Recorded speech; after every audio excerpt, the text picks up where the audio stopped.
Olá, bem-vindo ao meu podcast Top, onde eu comento as notícias da semana, que me chamam mais atenção, ou do mês, enfim, um tema da hora que eu acho legal a gente conversar e acho que esse instrumento do podcast, essa ferramenta é legal porque é informal, é mais um bate-papo e é um momento da gente conversar um pouco sobre temas que eu penso, que estão na minha cabeça e acho legal poder compartilhar isso com as pessoas que estiverem aí interessadas. E hoje eu vou falar sobre o 20 de novembro, né, o Dia da Consciência Negra, que marca aí a nossa história como um dia especial de movimento de luta contra a segregação racial no Brasil. E hoje me chama a atenção a matéria da Folha de São Paulo, que diz que no país 7 em cada 10 que moram em casas com algum tipo de inadequação são pretos ou pardos. Isso são dados do IBGE, né, dados do PNAD, que retrata desigualdade racial no acesso à moradia de qualidade. Gente, então eu vou comentar um pouquinho sobre isso, que é muito importante, chama muita atenção, porque a moradia é um dos pontos principais aí para a questão da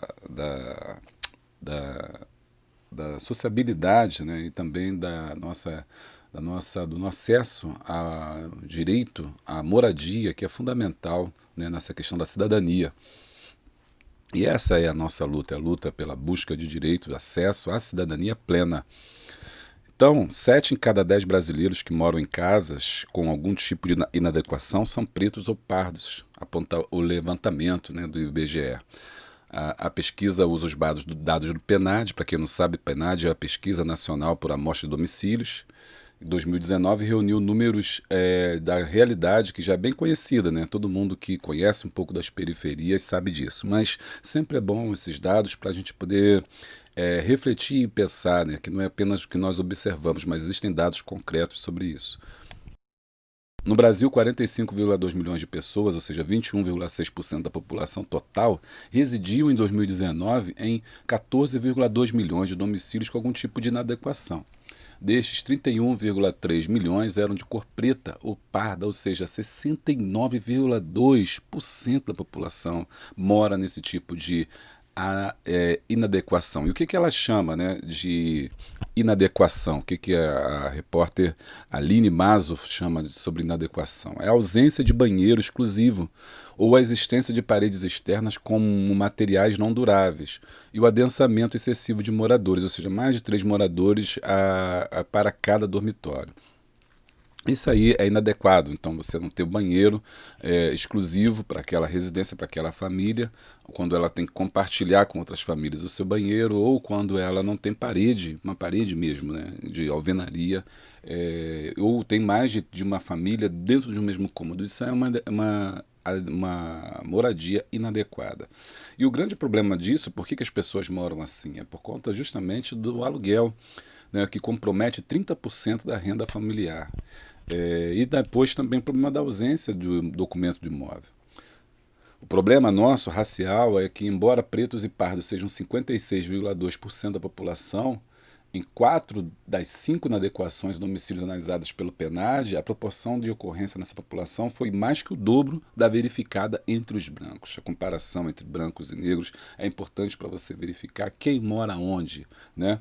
Quem mora aonde, quem mora em qual residência, em qual local e qual é a situação dessa pessoa.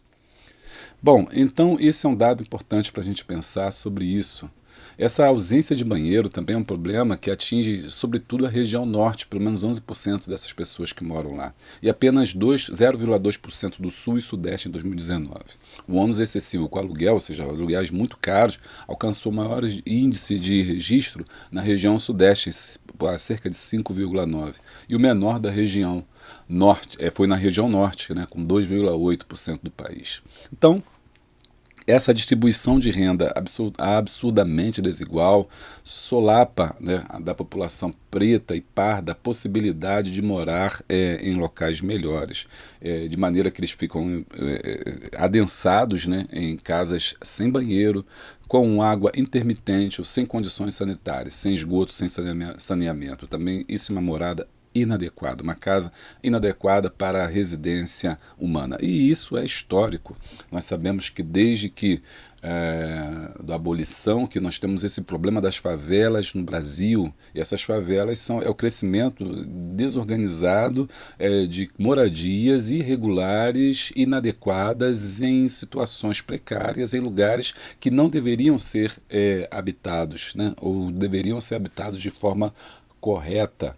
Além disso, é interessante a gente lembrar que essa moradia precária geralmente está inserida em regiões onde predomina a falta de infraestrutura e a carência de serviços coletivos, porque não é só a questão da moradia, mas também de acesso à diversidade de bens que são necessários, como eu falei anteriormente sobre o esgoto, que é necessário, sobre também mais que a gente poderia acrescentar a luz, né, que é importantíssima, a eletricidade, né, e serviço de limpeza, porque muitas dessas comunidades, infelizmente, não há acesso a esses bens sociais por conta da dificuldade de entrada e saída desses setores do seu poder público que precisam ali fazer a sua manutenção. O texto de hoje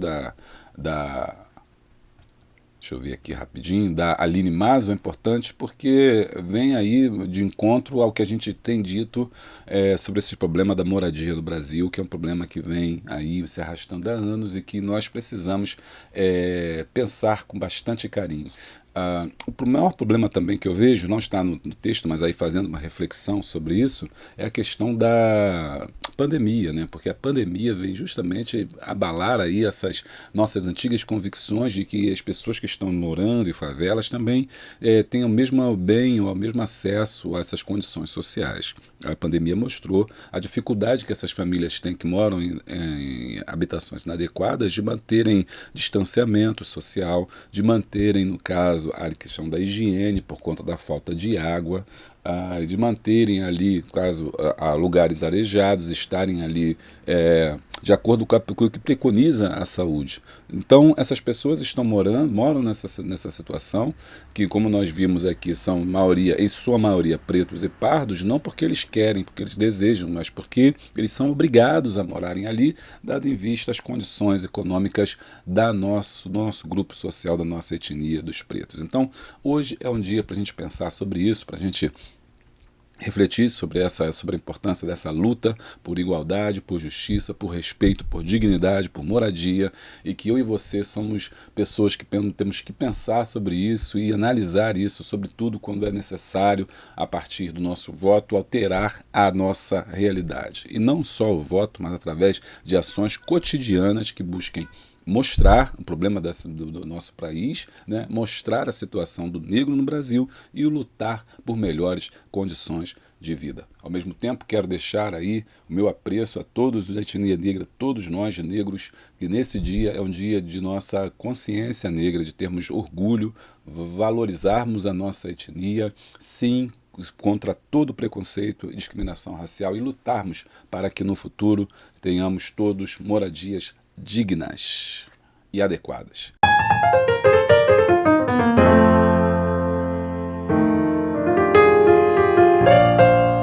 Esse foi aí o podcast Top. Se você está no YouTube aí, se você gostou desse vídeo, desse podcast, você curte, você compartilha. Se você está me ouvindo em uma outra plataforma também, que você possa aí compartilhar e também acoplar aí na sua rede social e manifestar aí o seu comentário, deixar aí o que você achou, o que você pensa nesse dia tão importante para nós, que é o dia 20 de novembro.